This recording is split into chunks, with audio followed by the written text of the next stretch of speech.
ಹಿಂದಿನ ವಿಡಿಯೋದಲ್ಲಿ ನೀರಿನ 3 ಸ್ಥಿತಿಗಳು ಮತ್ತು ನೀರಿನ ಸ್ಥಿತಿಗಳನ್ನು ಹೇಗೆ ಬದಲಿಸಬಹುದು ಎಂಬುದನ್ನು ತಿಳಿದಿದ್ದೀರಿ.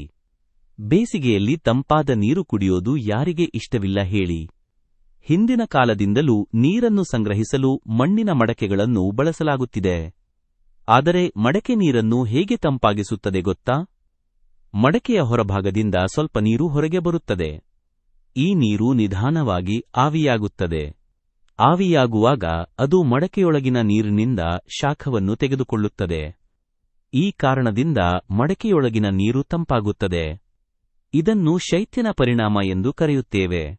ಉದಾಹರಣೆಗೆ ನಾವು ಫ್ಯಾನ್ ಕೆಳಗೆ ಕುಳಿತಾಗ ನಮ್ಮ ಬೆವರು ಆವಿಯಾಗುತ್ತದೆ. ಇದರಿಂದ ನಮ್ಮ ದೇಹವು ತಂಪಾಗುತ್ತದೆ. ಹಾಗೆಯೇ ಮೋಡಗಳು ನಮಗೆ ಮಳೆಯನ್ನು ಹೇಗೆ ಸುರಿಸುತ್ತವೆ ಗೊತ್ತಾ? ಭೂಮಿಯ ಮೇಲ್ಮೈಯಿಂದ ನೀರು ಬಿಸಿಯಿಂದ ಆವಿಯಾಗಿ ಮೇಲಕ್ಕೆ ಏರುತ್ತದೆ. ಮೇಲಕ್ಕೆ ಹೋದಂತೆ ಗಾಳಿ ತಂಪಾಗುತ್ತದೆ. ಈ ತಂಪಾದ ಗಾಳಿಯಲ್ಲಿ ನೀರಾವಿ ಸಣ್ಣ ಹನಿಗಳಾಗಿ ರೂಪುಗೊಳ್ಳುತ್ತದೆ. ಇವು ಧೂಳಿನ ಕಣಗಳ ಸುತ್ತ ಸೇರಿ ಮೋಡಗಳನ್ನು ರಚಿಸುತ್ತವೆ. ಮೋಡಗಳಲ್ಲಿ ಇರುವ ಸಣ್ಣ ಹನಿಗಳು ಒಟ್ಟಾಗಿ ಸೇರಿ ದೊಡ್ಡ ಹನಿಗಳಾಗುತ್ತವೆ. ಹನಿಗಳು ತುಂಬಾ ಭಾರವಾಗಿದ್ದಾಗ ಅವು ಕೆಳಗೆ ಬೀಳುತ್ತವೆ. ಅದನ್ನೇ ನಾವು ಮಳೆ ಎಂದು ಕರೆಯುತ್ತೇವೆ. ಕೆಲವೊಮ್ಮೆ ಇದು ಹಿಮ ಅಥವಾ ಆಲಿಕಲ್ಲಾಗಿಯೂ ಬೀಳಬಹುದು. ಈ ರೀತಿ ನೀರು ಆವಿಯಾಗಿ ಮತ್ತೆ ಮಳೆಯಾಗಿ ಭೂಮಿಗೆ ಮರಳುವ ಪ್ರಕ್ರಿಯೆಯನ್ನು ಜಲಚಕ್ರ ಎಂದು ಕರೆಯುತ್ತಾರೆ.